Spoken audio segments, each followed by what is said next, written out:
എൻ്റെ പ്രണയം ഭാഗം 93. സാവിത്രി വിജയകുമാറിനെ കാറിൽ കയറ്റിവിട്ട് നടന്നു വരുന്ന ആളുകളിൽ മുത്തശ്ശിയുടെ ശ്രദ്ധ പതിഞ്ഞത്. ശരിയാണ് നിങ്ങൾ പറഞ്ഞത്, അയാൾ അവളെ കൊണ്ടുപോയി ആക്കിയിട്ട് വരുന്നവരുടെ കൂട്ടത്തിലുണ്ട്. മുത്തശ്ശി പറഞ്ഞതും ഈ ഫോൺ കട്ട് ചെയ്യാതെ തന്നെ സംസാരിക്ക്, ഞാൻ കേട്ടോളാം, ഞാൻ റെക്കോർഡ് ചെയ്തോളാം, മുത്തശ്ശൻ പറഞ്ഞു. മുത്തശ്ശി ഒന്നും അറിയാത്തതുപോലെ ഫോൺ ചെവിയിൽ നിന്നും മാറ്റി തിരിഞ്ഞു നോക്കി. മുത്തശ്ശിയെ കണ്ട പവിത്രയുടെ അച്ഛൻ ഇന്നും വന്നോ, ഇന്നെന്താ പ്രത്യേകിച്ച് വഴിപാടുകൾ വല്ലതുണ്ടോ എന്ന് ചോദിച്ചുകൊണ്ട് അയാൾ മുത്തശ്ശിയുടെ അടുത്തേക്ക് വരുന്നത് മുത്തശ്ശൻ കാണുന്നുണ്ടായിരുന്നു. ഫോണിലൂടെ മുത്തശ്ശൻ അയാൾ പറയുന്നത് കേൾക്കുന്നുണ്ടായിരുന്നു. നിങ്ങൾ പോയി തൊഴുതിട്ട് വാ. മുത്തശ്ശൻ്റെ അടുത്തേക്ക് വന്ന എല്ലാവരോടും മുത്തശ്ശൻ പറഞ്ഞതും അവരെല്ലാവരും തൊഴാനായിട്ട് പോയി. എന്നാൽ മുത്തശ്ശൻ അപ്പോഴും ആ ഫോൺ ചെവിയിൽ വെച്ചുകൊണ്ട് തന്നെ മുത്തശ്ശിയെ നോക്കിക്കൊണ്ട് ഫോണിലൂടെ അവർ പറയുന്നത് ശ്രദ്ധിച്ചുകൊണ്ട് നിന്നു. ഇല്ല, പ്രത്യേകിച്ച് വഴിപാടുകളൊന്നുമില്ല. ഇന്നലെ വന്നു പോയപ്പോൾ മുതൽ ഇങ്ങോട്ട് വീണ്ടും വരാൻ ഒരു തോന്നൽ, വല്ലാത്തൊരു ഇഷ്ടം തോന്നുന്നു ഈ സ്ഥലത്തോട്, മുത്തശ്ശി പറഞ്ഞു. ഇവിടെ വന്നു പോകുന്ന എല്ലാവരും പറയാറുണ്ട്, ഇവിടെ ഒരു പ്രാവശ്യം വന്നാൽ പിന്നെ വീണ്ടും വീണ്ടും വരാൻ തോന്നുമെന്ന്. ഇപ്പോൾ തന്നെ കണ്ടില്ലേ സാവിത്രി വന്നിട്ട് പോകുന്നത്. അവൾക്ക് ഇവിടെ ഇടയ്ക്കിടെ വന്ന് പ്രാർത്ഥിച്ചില്ലെങ്കിൽ ഒരു മനസ്സമാധാനം ഉണ്ടാകില്ല എന്നാ അവൾ പറയുന്നത്. അപ്പോൾ ഇപ്പോൾ വന്നിട്ട് പോയത് മന്ത്രിയുടെ ഭാര്യയായിരുന്നു അല്ലേ? അതെ, നിങ്ങൾ കണ്ടിട്ടില്ല അല്ലേ? ഇവിടെ ഇടയ്ക്കിടെ വരും, രാവിലെ തന്നെ വന്ന് തൊഴുതിട്ട് പോകും. അപ്പോൾ എവിടെയാണ് അവർ താമസിക്കുന്നത്? ഇങ്ങനെ വന്നിട്ട് പോകാൻ മാത്രം? അവർ ചെന്നൈയിലല്ലേ താമസിക്കുന്നത്? രാത്രി ഫ്ലൈറ്റിന് വരും. ഇവിടെ അടുത്ത് അവർക്കൊരു ഫ്ലാറ്റുണ്ട്, അവിടെ താമസിക്കും. രാവിലെ വന്ന് ഇതുപോലെ തൊഴുതിട്ട് പോകും, അയാൾ പറഞ്ഞു. പിന്നീട് മുത്തശ്ശിയും അയാളും സംസാരിക്കുന്നത് കേട്ട മുത്തശ്ശൻ കുറച്ച് മാറി നിന്ന് കോളിൽ തന്നെ നിന്നു. ഒറ്റയ്ക്കാണോ വന്നത്? അയാൾ ചോദിച്ചു. ഇല്ല, മക്കളും വന്നിട്ടുണ്ട്, മുത്തശ്ശി പറഞ്ഞു. അതെയോ? അതെ, കുട്ടികൾ തൊഴാൻ പോയിരിക്കുകയാണ്. ഞാനിപ്പോൾ വഴിപാട് കഴിക്കാൻ വേണ്ടി വന്നതാണ്, മുത്തശ്ശി പറഞ്ഞു. എന്നാ വന്നോളൂ, ഞാൻ റെസീറ്റ് തരാം, അയാൾ പറഞ്ഞ് മുത്തശ്ശിയോട് സംസാരിച്ചു കൊണ്ട് തന്നെ നടന്നു. എന്നും രാവിലെ തന്നെ ഇങ്ങോട്ട് എത്തുമോ? മുത്തശ്ശി അയാളോട് ചോദിച്ചു. പിന്നെ ഉറക്കമൊക്കെ രാത്രി കുറവാണ്, അതുകൊണ്ട് നേരം വെളുപ്പിന് തന്നെ ഞാൻ ഇങ്ങോട്ട് പോരും. ഇവിടെ വന്ന് ഈ അമ്പലവും ചുറ്റുപാടുമെല്ലാം നടക്കുമ്പോൾ മനസ്സിനൊരു സമാധാനമാണ്. ഒറ്റയ്ക്കാവുമ്പോൾ വല്ലാത്തൊരു ശൂന്യതയാണേ. ആരെങ്കിലുമൊക്കെ സംസാരിക്കാനുണ്ടെങ്കിൽ ഒരു സമാധാനവും. പക്ഷേ എനിക്കങ്ങനെ സംസാരിക്കാൻ മാത്രം ആരുമില്ല, അയാൾ പറഞ്ഞു. അതിനെന്താ, ഇനി എന്നെ വിളിച്ചോളൂ, ഞാൻ നല്ലൊരു കൂട്ടുകാരിയായിട്ട് കൂടെ ഉണ്ടാകും. കോളേജിൽ പഠിക്കുന്ന കുട്ടികൾക്ക് മാത്രമല്ല, നമുക്കും ഫ്രണ്ട്സൊക്കെ ആവാം, മുത്തശ്ശി പറഞ്ഞത് കേട്ട് മുത്തശ്ശന് ദേഷ്യം വരുന്നുണ്ടായിരുന്നു. എന്നാൽ മുത്തശ്ശൻ അതൊന്നും കാര്യമാക്കാതെ അവരുടെ സംസാരം കേട്ടുകൊണ്ട് തന്നെ അവിടെയുള്ള ഒരു മരത്തിൻ്റെ ചുവട്ടിലേക്ക് പോയിരുന്നു. അത് ശരിയാ, പണ്ടൊക്കെ റിട്ടയർമെൻറ്റ് കാലം എന്ന് പറഞ്ഞ് പഴയ കൂട്ടുകാരെല്ലാവരും കൂടി ഒരുമിച്ച് സംസാരിച്ചു കൊണ്ടിരിക്കുകയായിരുന്നു. ഇപ്പോൾ ആർക്കും സമയമില്ലല്ലോ. പിന്നെ സംസാരിക്കാനും മറ്റും മൊബൈൽ ഫോണും, കാഴ്ചകൾ കാണാൻ യൂട്യൂബ്, ഫേസ്ബുക്ക്, അങ്ങനെ എന്തൊക്കെയോ ഉണ്ടല്ലോ. എല്ലാവരും അതിൻ്റെ പിടിയിൽപ്പെട്ടിരിക്കുകയാണ്. പക്ഷേ ഞാൻ അങ്ങനെ ഫോണൊന്നും അധികം ഉപയോഗിക്കാറില്ല. ആരെങ്കിലും കൂട്ടുകാരെ വിളിക്കാൻ സംസാരിക്കും, അത്രമാത്രം. കൂടുതൽ സമയം ഇവിടെയാണേ. എൻ്റെ മോള് പിച്ചു വെച്ച് നടന്ന സ്ഥലമാണ്. മോള് മരിച്ചപ്പോൾ വന്നിരുന്നോ? മുത്തശ്ശി ചോദിച്ചു. ഒരിക്കലേ നോക്കിയുള്ളൂ. ഈ പ്രായത്തിലും എൻ്റെ മോള് അങ്ങനൊരു അനുഭവം, അങ്ങനൊരു ദുർവിധി വന്നല്ലോ എന്നോർക്കുമ്പോൾ സഹിക്കാൻ പറ്റുന്നില്ല. ആ സമയത്തൊക്കെ ഇവിടുത്തെ ദൈവത്തോടും ദേഷ്യം തോന്നും. ഈ അമ്പലമുറ്റത്ത് പിച്ച വെച്ച് നടന്ന മോളോട് ഇങ്ങനെയൊരു ക്രൂരത ചെയ്തല്ലോ എന്നോർത്ത്. അയാൾ പറയുമ്പോൾ അയാളുടെ വാക്കുകളിലെ സങ്കടം മുത്തശ്ശിക്കും മനസ്സിലാകുന്നുണ്ടായിരുന്നു. കഴിഞ്ഞൊന്നും ഓർക്കണ്ട, സംഭവിക്കാനുള്ളത് സംഭവിച്ചു. ഇനി അതോർത്ത് വിഷമിച്ചിട്ട് എന്താ കാര്യം? അല്ല, ഞാനൊരു സംശയം ചോദിക്കട്ടെ? എൻ്റെ മകള് പവിത്രയെക്കുറിച്ചും കൊച്ചുമകൾ പാർവണയെക്കുറിച്ചുമല്ലേ ചോദിക്കാനുള്ളത്? അതെ.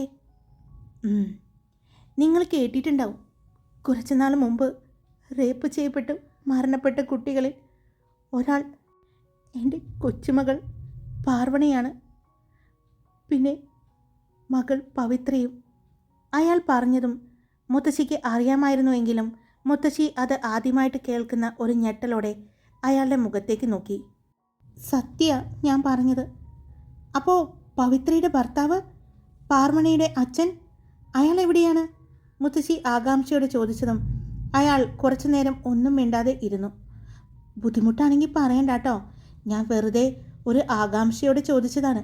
മുത്തശ്ശി ഒരു ക്ഷമാപണത്തോടെ പറയുന്നത് കേട്ടതും, ഏയ്, എൻ്റെ മകൾ പവിത്രയെക്കുറിച്ച് അറിയുന്നവർ എല്ലാവരും എന്നോട് ചോദിക്കുന്ന ചോദ്യമാണ് അവളുടെ ഭർത്താവ്, ആ കുഞ്ഞിൻ്റെ അച്ഛൻ എവിടെയാണെന്ന്. ആരോടും മറുപടി ഞാൻ പറഞ്ഞിട്ടില്ല. പറയാൻ എനിക്കില്ല എന്നുള്ളതാ സത്യം. വിഷമിക്കണ്ട കേട്ടോ, ഒന്നും ഓർക്കണ്ട, മുത്തശ്ശി അയാളെ ആശ്വസിപ്പിക്കും പോലെ പറഞ്ഞു. ഇല്ല, എനിക്ക് ആരോടെങ്കിലും സംസാരിക്കണം. എത്ര നാളായിന്നറിയോ ഞാൻ എൻ്റെ മനസ്സിലെ വിഷമം ആരോടെങ്കിലും പങ്കുവെച്ചിട്ട്. ഞാൻ പറയാം, കേൾക്കാൻ സമയമുണ്ടാവോ? കുട്ടികൾ ഇപ്പോൾ വരുമോ? ഇല്ല, അവർക്ക് കുറച്ച് വഴിപാടുകളുണ്ട്, പിന്നെ അടിപ്രദക്ഷിണം, അങ്ങനെ എന്തൊക്കെയോ ഉണ്ട്. അതെല്ലാം കഴിഞ്ഞിട്ടേ അവർ വരൂ, മുത്തശ്ശി പറഞ്ഞു. എന്നാ വരൂ, നമുക്ക് കാവിൻ്റെ അടുത്തിരിക്കാം എന്ന് പറഞ്ഞ് അയാൾ മുത്തശ്ശിയെ അങ്ങോട്ട് കൊണ്ടുപോയി. മുത്തശ്ശിയും അയാളും നടന്നു പോകുമ്പോൾ മുത്തശ്ശനും അവരുടെ കൂടെ കുറച്ച് ദൂരം അകലം വിട്ട് നടക്കുന്നുണ്ടായിരുന്നു. മുത്തശ്ശൻ മാത്രമല്ല, അവരെ ശ്രദ്ധിച്ചുകൊണ്ട് തരുണും ഉണ്ടായിരുന്നു. അവർ കാവിനടുത്തുള്ള ഒരു സ്ഥലത്ത് പോയി ഇരുന്നു. എൻ്റെ മകള് പവിത്ര കാണാൻ സുന്ദരിയായിരുന്നു, പഠിക്കാനും മിടുക്കിയായിരുന്നു. അവള് നല്ലൊരു നൃത്താധ്യാപികയായിരുന്നു. അത്യാവശ്യം കുട്ടികൾക്ക് ഡാൻസ് എല്ലാം എടുക്കുന്നുണ്ടായിരുന്നേ വീട്ടിൽ. അത് കഴിഞ്ഞ് സ്കൂളിൽ നൃത്താധ്യാപികയായിട്ട് ജോലിക്ക് പോകുന്നുണ്ട്. അങ്ങനെ ഇരിക്കുന്ന സമയത്താണ് വിജയകുമാർ എൻ്റെ മകളെ കണ്ട് ഇഷ്ടപ്പെട്ട് വിവാഹം ആലോചിച്ച് വരുന്നത്. അതിനിടയ്ക്ക് എന്നോട് പറയുന്നതിന് മുമ്പ് തന്നെ അവർ തമ്മിൽ സംസാരിച്ച് ഒരു ഇഷ്ടമുണ്ടായിരുന്നു. അതിനുശേഷമാണ് കേട്ടോ എൻ്റെ അടുത്ത് വരുന്നത്. അന്ന് വിജയകുമാർ രാഷ്ട്രീയത്തിലേക്ക് ഇറങ്ങിയ സമയമായിരുന്നു. അതുകൊണ്ട് തന്നെ വലിയ വരുമാനം ഒന്നും ഉണ്ടായിരുന്നില്ല. എൻ്റെ മകൾ അങ്ങോട്ട് പൈസ കൊടുക്കുമായിരുന്നു. ശമ്പളം കിട്ടുമ്പോഴേക്കേ അതെനിക്കറിയാം, പക്ഷെ ഞാനൊന്നും പറയില്ല. അവനൊരു നിലയിലെത്തിയാൽ രക്ഷപ്പെടാൻ പോകുന്നത് ഞങ്ങളുടെ കുടുംബം കൂടിയാണല്ലോ. അതുകൊണ്ട് അവരുടെ ബന്ധത്തിന് ഞാൻ എതിർത്തിട്ടില്ല. അതുമാത്രമല്ല കേട്ടോ, ഞാൻ എൻ്റെ വഴിക്ക് വിജയകുമാറിനെ കുറിച്ച് അന്വേഷിച്ചപ്പോൾ നല്ല അഭിപ്രായമായിരുന്നു. അതുകൊണ്ടാണ് ഞാൻ എതിർക്കാതിരുന്നത്. വിജയകുമാറിൻ്റെ അമ്മയും മറ്റും വന്ന് എൻ്റെ മകളെ കാണുകയും ചെയ്തു. അവർക്ക് ഇഷ്ടപ്പെട്ടു. പക്ഷേ ജാതകം നോക്കിയപ്പോൾ വിജയകുമാറിന് ഒരു 3 മാസം കൂടി കഴിഞ്ഞിട്ടേ കല്യാണം നടത്താൻ പാടുള്ളൂ എന്ന് പറഞ്ഞു. അത് കേട്ടപ്പോൾ ഞങ്ങൾക്ക് എല്ലാവർക്കും വിഷമമായി. ഞങ്ങളെക്കാൾ വിഷമം കൂടുതൽ എൻ്റെ മകൾക്കായിരുന്നു. അവൾക്ക് അവനെ കാണാതിരിക്കാൻ പറ്റില്ല. തിരിച്ച് അവനും അങ്ങനെ തന്നെയായിരുന്നു. ഒരു എൻഗേജ്മെൻറ്റ് നടത്തി വയ്ക്കാം എന്ന് തീരുമാനിച്ചു. അങ്ങനെ ഞങ്ങൾ വീട്ടുകാരും മാത്രം കൂടി എൻഗേജ്മെൻറ്റ് നടത്തി. അതിനിടയ്ക്ക് അവൻ ഇലക്ഷനും മറ്റുമൊക്കെയായിട്ട് തിരക്കായിരുന്നു. ഇവരുടെ കല്യാണം കഴിഞ്ഞ ഒരാഴ്ച കഴിഞ്ഞപ്പോഴാണ് ഇലക്ഷൻ നടക്കുന്ന ഡേറ്റ് കിട്ടിയിരിക്കുന്നത് അത്രേ. അതുകൊണ്ട് മോൾക്ക് നല്ല ടെൻഷനായിരുന്നേ. ഇനി തന്നെ വിവാഹം കഴിച്ചു കഴിഞ്ഞ് വരുന്ന ആദ്യത്തെ അവരുടെ ജീവിതത്തിലെ ഏറ്റവും പ്രധാനപ്പെട്ട ഒരു കാര്യമല്ലേ. അതിലെങ്ങാനും വിജയകുമാർ പരാജയപ്പെട്ടു പോയാലോ, അത് എൻ്റെ മോളുടെ ദോഷമായിട്ട് മാറും എന്നൊക്കെ അവൾക്കൊരു പേടിയുണ്ടായിരുന്നു. എന്നാൽ വിജയകുമാറിന് യാതൊരുവിധ ടെൻഷനും ഉണ്ടായിരുന്നില്ല. അയാൾക്ക് ജയിക്കുമെന്നുള്ളൊരു ആത്മവിശ്വാസവും ഉറപ്പും ഉണ്ടായിരുന്നു. അത് പലപ്പോഴും അവൻ്റെ സംസാരത്തിൽ നിന്ന് ഞങ്ങൾക്കും തോന്നിയിട്ടുണ്ട്. ഇനി അഥവാ പരാജയം സംഭവിച്ചാലും അതും കുഴപ്പമില്ല എന്ന് തന്നെ അവൻ പറഞ്ഞു. അങ്ങനെ എൻഗേജ്മെൻറ്റിന് ശേഷമുള്ള ആ കാലഘട്ടം അവർ പരസ്പരം നന്നായി അടുത്തു. സമയം കിട്ടുമ്പോഴെല്ലാം വിജയകുമാർ അവളെ കാണാൻ വരുമായിരുന്നു. അത് ഞങ്ങൾക്കും അറിയുകയും ചെയ്യാം. ഒരിക്കൽ വിജയകുമാർ വന്നപ്പോൾ അവന് നല്ല പനിയായിരുന്നു. അന്ന് തിരിച്ചു പോകാൻ അവൾ സമ്മതിച്ചില്ല. അവൻ ഹോട്ടലിൽ റൂം എടുക്കാമെന്ന് പറഞ്ഞിട്ടും ഞാനും എൻ്റെ ഭാര്യയും അതിന് അനുവദിച്ചില്ല. ഞങ്ങൾക്ക് അവൻ സ്വന്തം മകനെ പോലെ തന്നെയാണല്ലോ. പിന്നെ മകളെ വിവാഹം കഴിക്കാൻ പോകുന്നതും. അതുകൊണ്ട് അന്ന് ഞങ്ങൾ അവനെ ഞങ്ങളെ വീട്ടിൽ നിർത്തി. പനി മാറിയിട്ട് പോയാൽ മതിയെന്ന് പറഞ്ഞു. എൻ്റെ ഭാര്യയും മകളും അവനെ നന്നായി തന്നെ നോക്കി. അന്ന് രാത്രി അവന് പനി കൂടി. പക്ഷേ ഞങ്ങൾ അറിഞ്ഞില്ല. കിടക്കാൻ പോകുമ്പോൾ അവന് കുഴപ്പമൊന്നും ഉണ്ടായിരുന്നില്ല. പനി മാറിയിട്ടുണ്ടായിരുന്നു. ആ ഒരു ആശ്വാസത്തിലാണ് ഞാനും എൻ്റെ ഭാര്യയും പോയി കിടന്നത്.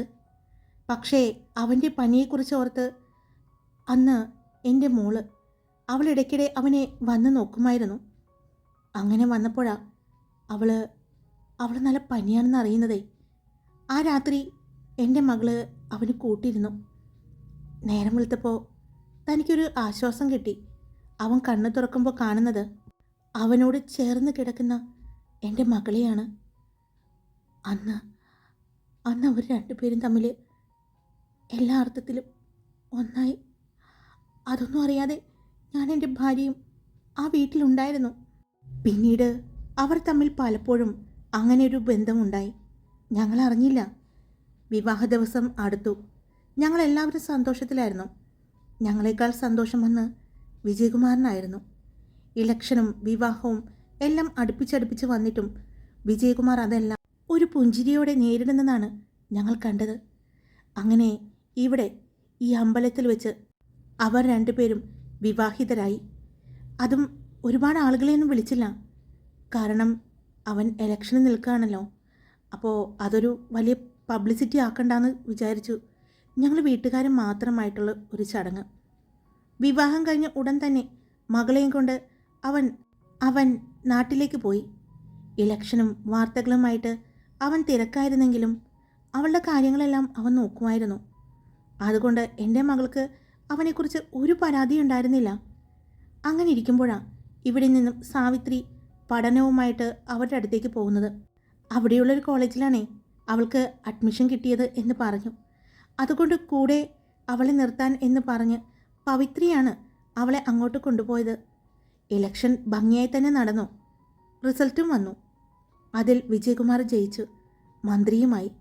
ഇലക്ഷൻ സമയത്ത് വിജയകുമാറിൻ്റെ വിവാഹക്കാര്യം അങ്ങനെ ആരെയും അധികം അറിയിച്ചില്ല. അത് വിജയകുമാർ അറിയിക്കാമെന്ന് പറഞ്ഞെങ്കിലും ഇലക്ഷൻ കഴിഞ്ഞ് റിസൾട്ട് വന്നിട്ട് എല്ലാവരെയും അറിയിച്ചാൽ മതി എന്ന് പവിത്ര തന്നെയാണ് പറഞ്ഞത്.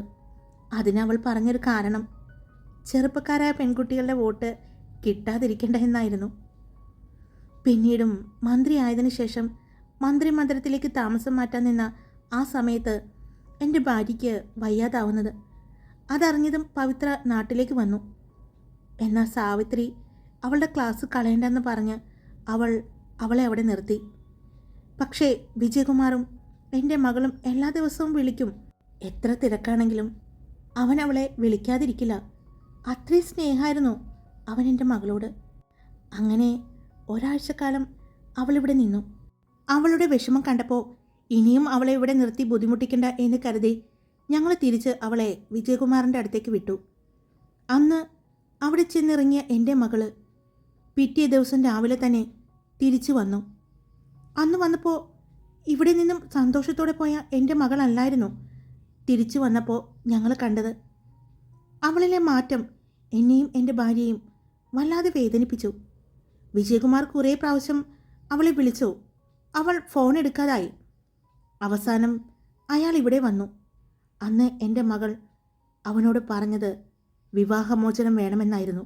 എത്ര ചോദിച്ചിട്ടും അതിന് കാരണം പറഞ്ഞില്ല. അവസാനം ഞാനും എൻ്റെ ഭാര്യയും ആത്മഹത്യ ഭീഷണി മുഴക്കിയപ്പോൾ അവൾ പറഞ്ഞത് വിജയകുമാറിന് വേറെ ഭാര്യയും മകളും ഉണ്ടെന്നായിരുന്നു. അതെനിക്ക് വിശ്വസിക്കാൻ പറ്റിയില്ല. ഞങ്ങൾക്കറിയുന്ന വിജയകുമാർ ഒരിക്കലും അങ്ങനെ ചെയ്യില്ല. ഇപ്പോൾ മന്ത്രിയും കൂടിയാണല്ലോ. ഒരിക്കലും അങ്ങനെ ചെയ്യില്ല എന്ന് ഞങ്ങൾക്ക് ഉറപ്പായിരുന്നു. ഞങ്ങൾ അവനുമായിട്ട് സംസാരിച്ചപ്പോഴും ഞങ്ങൾക്ക് അത് തന്നെയാണ് തോന്നിയത്. പക്ഷേ എന്തു ചെയ്യാൻ, പവിത്ര അതിനെ സമ്മതിച്ചില്ല. പവിത്ര വിവാഹമോചനം എന്ന കാര്യത്തിൽ തന്നെ ഉറച്ചു നിന്നു. അവളുടെ വാശിക്ക് മുന്നിൽ ഞങ്ങളും സമ്മതിച്ചു കൊടുത്തു. അവൾ അവിടെ നിന്ന് പോന്നിട്ടും സാവിത്രി അവളുടെ പഠിപ്പും കാര്യങ്ങളുമായി അവിടെ തന്നെ നിന്നു. ഞങ്ങൾക്കതുകൊണ്ട് അവളോട് പരിഭവമൊന്നും ഉണ്ടായിരുന്നില്ല കേട്ടോ. അങ്ങനെ എൻ്റെ മകള് അത് എന്താണെന്നറിയില്ല, അവൾക്ക് എത്ര പറഞ്ഞിട്ടും വിജയകുമാറിനെ അംഗീകരിക്കാൻ പറ്റുന്നില്ല എന്ന് തന്നെ പറഞ്ഞു. അങ്ങനെ ഇരിക്കുമ്പോഴാണ് അവൾ ഗർഭിണിയാണെന്ന് അറിഞ്ഞത്. അവൾ ഒരുപാട് സന്തോഷത്തിലായിരുന്നു. ഞങ്ങളും ഇതറിഞ്ഞപ്പോൾ വിജയകുമാറും സന്തോഷത്തിലായിരുന്നു. അവൻ അവളെ കാണാൻ വന്നു. പക്ഷേ അവൾ ഞെട്ടിക്കുന്ന ഒരു വെളിപ്പെടുത്തലാണ് അന്ന് നടത്തിയത്. ആ കുഞ്ഞ് വിജയകുമാറിൻ്റെ അല്ല എന്ന്. അന്ന് അവൾ ആ കുഞ്ഞിൻ്റെ അച്ഛനെന്ന് പറഞ്ഞ് ചൂണ്ടിക്കാണിച്ചു കൊടുത്ത ആളാണ് അവളുടെ ഭർത്താവായി ഇപ്പോൾ എല്ലാവരും അറിയപ്പെടുന്ന ആ രാഘവൻ. അവളുടെ കൂട്ടുകാരിയായിരുന്നു ഇന്ദിരയും ഷീലയും. അവരുടെ രണ്ടുപേരുടെയും ഭർത്താക്കന്മാരുടെ കൂടെ ജോലി ചെയ്യുന്ന ആളും അവരുടെ ഉറ്റ സുഹൃത്തുമായിരുന്നു രാഘവൻ. അവൾ കാണിച്ചു കൊടുത്തത് ആ രാഘവനെയാണ്. അത് കേട്ടപ്പോൾ ഏറ്റവും തകർന്നു പോയത് വിജയകുമാറായിരുന്നു. അന്നു മുതൽ പിന്നീട് അവൻ അവളെ കാണാൻ വന്നിട്ടില്ല, ഞങ്ങളുമായിട്ട് സംസാരിച്ചിട്ടില്ല. ഈ നാട്ടിലേക്ക് വിജയകുമാർ വന്നിട്ടുണ്ടോ എന്ന് പോലും എനിക്കറിയില്ല. പിന്നീട് അവളുടെ വാശിക്ക് മുന്നിലാണ് രാഘവനുമായിട്ട് വിവാഹം നടത്തിയത്. അവളുടെ കുഞ്ഞിന് അച്ഛന് വേണമെന്ന് പറഞ്ഞ് വാശി പിടിച്ചു. അതിനുശേഷം ഈ അമ്പലത്തിൽ വെച്ച് സാവിത്രി വിജയകുമാറും വിവാഹം കഴിച്ചു. ഞങ്ങൾ ആരും കാണാൻ വന്നില്ല. ഞങ്ങൾ ആരും വരരുതെന്ന് വിജയകുമാർ പറഞ്ഞിട്ടുണ്ടായിരുന്നു. എന്നാൽ ഞങ്ങൾ സാവിത്രിയായിട്ട് സംസാരിക്കുകയും മറ്റും ചെയ്തു. എന്താണ് ഞങ്ങളെ മകൾക്ക് പറ്റിയതെന്ന് ഇപ്പോഴും ഞങ്ങൾക്കറിയില്ല. അവൾ പിന്നീട് എല്ലാം അവളുടെ കൂട്ടുകാരായി മാറി. ആ 3 കൂട്ടുകാരും കൂടിയാണ് ഇവിടെ നിന്ന് മാറി താമസിക്കാനായിട്ട് കാസർകോട്ടേക്ക് പോയത്. അവിടെ ജോലി കിട്ടി പോകുന്നതാണെന്നാണ് ഞങ്ങളോട് പറഞ്ഞത്. പിന്നീട് ഇടയ്ക്ക് ഞങ്ങളെ വിളിച്ച് സംസാരിക്കുമെന്നല്ലാതെ ഞങ്ങളോട് പോലും അവൾക്ക് വല്ലാത്ത ദേഷ്യമായിരുന്നു, വല്ലാത്ത അകൽച്ചയായിരുന്നു ഞങ്ങളോട്. പാർവണമോളുണ്ടായപ്പോൾ 1-2 പ്രാവശ്യം കൊണ്ടുവന്ന് കാണിച്ചു. പിന്നീട് ഞങ്ങൾ കാണാൻ പോവുകയായിരുന്നു അങ്ങോട്ട്. അവളുടെ വളർച്ചയുടെ ഓരോ ഘട്ടവും ഞങ്ങൾ കാണാൻ വേണ്ടി അങ്ങോട്ട് പോകുമായിരുന്നു.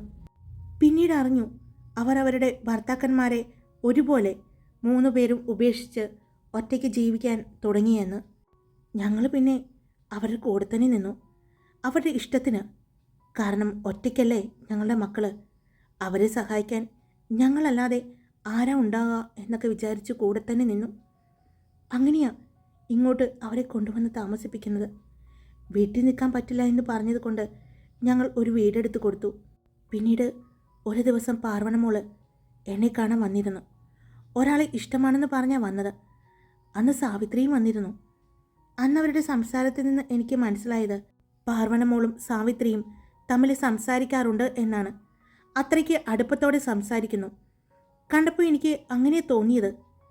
പിറ്റേ ദിവസം സാവിത്രി മോളെ അമ്പലത്തിലെ ഉത്സവത്തിനായിട്ട് തന്ത്രിയെ കാണാൻ വേണ്ടി എന്നെയും ക്ഷേത്രം അധികാരിയായ മറ്റു 2 പേരെയും കൂട്ടി ഇവിടെ നിന്നും തിരുവനന്തപുരത്തേക്ക് വിട്ടു.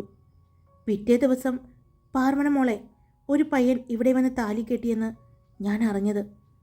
2-3 ദിവസം കഴിഞ്ഞപ്പോഴാണ് ഞാനതറിഞ്ഞത്. ഈ ക്ഷേത്രത്തിലെ ഒരു ജോലിക്കാരൻ പറഞ്ഞാണ് ഞാൻ അറിഞ്ഞത്. കേട്ടപ്പോൾ ഞാൻ ഞെട്ടിപ്പോയി.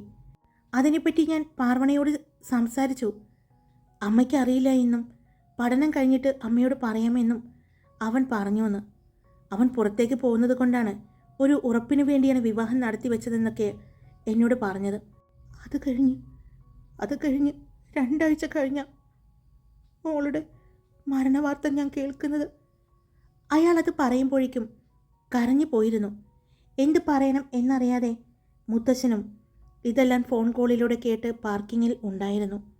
ഹായ്, അപ്പോൾ സ്റ്റോറി ഇട്ടിട്ടുണ്ട്. ഇന്നത്തെ ഈ ഭാഗം എങ്ങനെയാണ് നിങ്ങൾ എടുക്കുന്നത് എന്ന് എനിക്കറിയില്ല.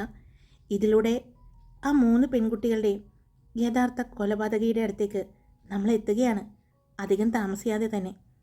അപ്പോൾ എല്ലാവരും ഇഷ്ടപ്പെട്ടാൽ ലൈക്ക് ചെയ്യുക, കമൻറ്റ് ചെയ്യുക, സബ്സ്ക്രൈബ് ചെയ്യാൻ മറക്കരുത് കേട്ടോ. Love you all. It's me Karthika.